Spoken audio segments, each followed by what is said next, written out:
एक बार फिर से स्वागत है सारथी क्लासेस के इस यूट्यूब चैनल पर। मैं आशा करता हूँ बच्चे होंगे और मुझे पूरा भरोसा है सारथी क्लासेस के द्वारा जो पहल किया गया है विशेष रूप से आपकी इंटर परीक्षा के लिए आप सभी के लिए रामबाण साबित हो रहा होगा। एक और बात, आज का जो हमारा सेगमेंट है वो कहीं ना कहीं विषय जो हमारा है पॉलिटिकल साइंस है और साथ में आज का जो हमारा सीरीज़ है वो आपका MCQ ना होकर नॉन ऑब्जेक्टिव क्वेश्चन है। यानी इसमें हमने जो आपके शॉर्ट क्वेश्चन है उसको हमने अपने कहीं ना कहीं अपने कार्यक्रम के माध्यम से लिया है। तो बिना समय गंवाए हुए आज के पहले प्रश्न में बात करते हैं। हमारा पहला क्वेश्चन क्या है, विविधता में एकता सिद्धांत से आप क्या समझते हैं? What do you mean by unity in diversity? और हमारा उत्तर क्या हमने दिया देख लेते हैं। विविधता में एकता सिद्धांत का अर्थ है एक राष्ट्र के अंतर्गत रहन सहन, भाषा, तौर तरीके, वेशभूषा, धर्म और संस्कृति आदि अनेक बातों में भारी अंतर के बावजूद एकता की भावना स्थापित करना। भारत में लोगों के बीच भारी विविधता है, फिर सभी लोग राष्ट्रीयता की भावना से ओतप्रोत होकर एकताबद्ध रहते हैं। तो हमारा क्वेश्चन क्या था, विविधता में एकता सिद्धांत से आप क्या समझते हैं? ये क्वेश्चन आपके वेरी वेरी इंपॉर्टेंट है। हमारे दूसरे क्वेश्चन को आप देख लीजिए, धर्मनिरपेक्षवाद का क्या अर्थ है? धर्मनिरपेक्षवाद का क्या अर्थ है? व्हाट इज मी क्या, what does secularism mean? What does secularism mean? इसमें उत्तर हमारा क्या देख लेते हैं। अनेक मतों को मानने वाले भारत के लोगों की एकता और उनमें बंधुता स्थापित करने के लिए संविधान में धर्मनिरपेक्ष राज्य का आदर्श रखा गया है। धर्मनिरपेक्ष को आप इंग्लिश में क्या बोलते हैं? सेक्युलरिज्म कहते हैं। इसका अर्थ है कि राज्य सभी धर्मों की समान रूप से रक्षा करेगा और स्वयं किसी भी धर्म को राज्य के धर्म के रूप में नहीं मानेगा।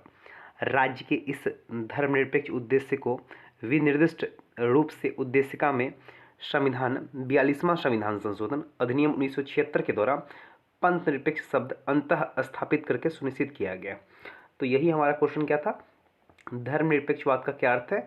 What does secularism mean? ठीक। तीसरे क्वेश्चन को देख लीजिए आज का हमारा, शिक्षा विषय संविधान की किस सूची में आता है? Under which list of the constitution the subject education comes?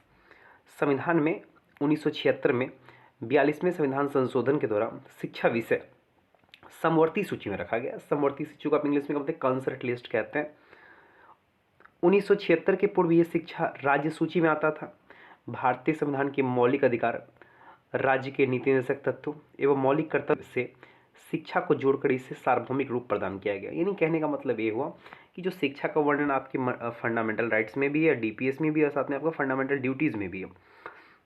Bharat में 6 से लेकर 14 वर्ष के बच्चों को निःशुल्क एवं अनिवार्य रूप से शिक्षा पाने का अधिकार प्राप्त है। ये हमारा तीसरा क्वेश्चन था। चौथा क्वेश्चन देख लीजिए, संयुक्त राष्ट्र संघ के किन्हीं 2 उद्देश्यों को लिखे। Right any 2 objectives of the United Nations. एक और बात, कई बार पॉलिटिकल साइंस के MCQ में आता रहता है कि जो आपका UN है उसकी स्थापना कब हो रही है? तो आप क्या बोलेंगे? 1945। कब हो रही UN की स्थापना?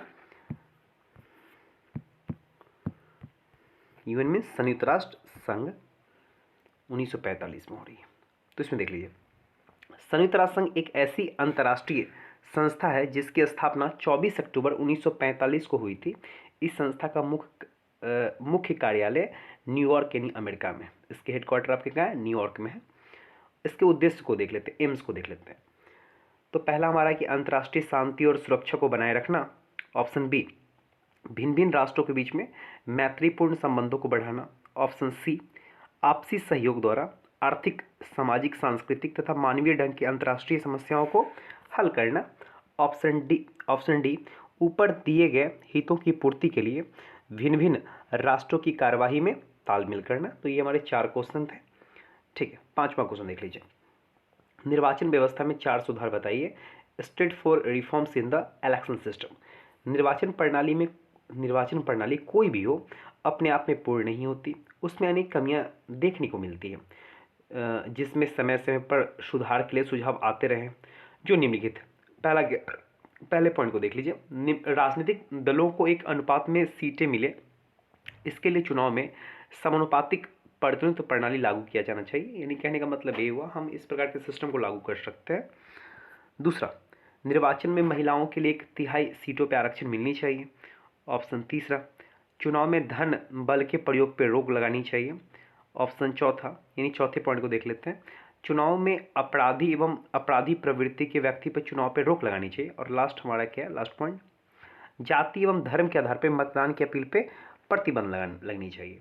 तो ये हमारे क्या थे, कहीं ना कहीं निर्वाचन व्यवस्था में 4 सुधार के बारे में बातें थी। अगला क्वेश्चन देख लेते हैं, बंदी प्रत्यक्षीकरण क्या है, व्हाट इज हैबियस कॉर्पस। बंदी प्रत्यक्षीकरण एक प्रकार का कानूनी आज्ञापत्र होता है जिसका अर्थ है शरीर हमारे सामने पेश करो।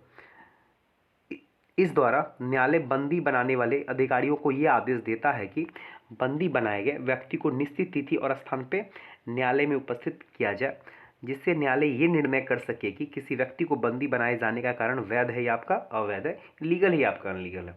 ठीक है, तो यही क्वेश्चन का था हमारा, बंदी प्रत्यक्षीकरण यानी व्हाट इज हैबियस कॉर्पस। हमारा लास्ट क्वेश्चन देख लीजिए, सॉरी सेकेंड लास्ट, संप्रभुता क्या है, व्हाट इज सॉवरेनिटी। संप्रभुता राज्य का आवश्यक तत्व है, इसके अभाव में राज्य की कल्पना या निर्माण नहीं किया जा सकता। संप्रभुता का अर्थ है कोई देश अपने आंतरिक और बाहरी मामलों में पूर्ण रूप से स्वतंत्र है और किसी विदेशी सत्ता या शक्ति के अधीन नहीं है।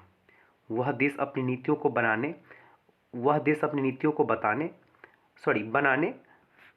इसको बनाने लिख लीजिए,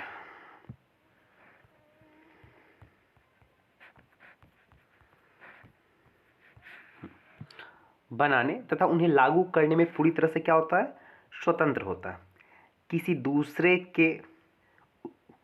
दूसरे के उसके आंतरिक तथा बाहरी मामले में कोई हस्तक्षेप नहीं है। यानी कहना संप्रभु का मतलब ये होता है कि हमारे आंतरिक मामले में कोई हस्तक्षेप नहीं होता और बाह्य मामले में कोई हस्तक्षेप नहीं होता।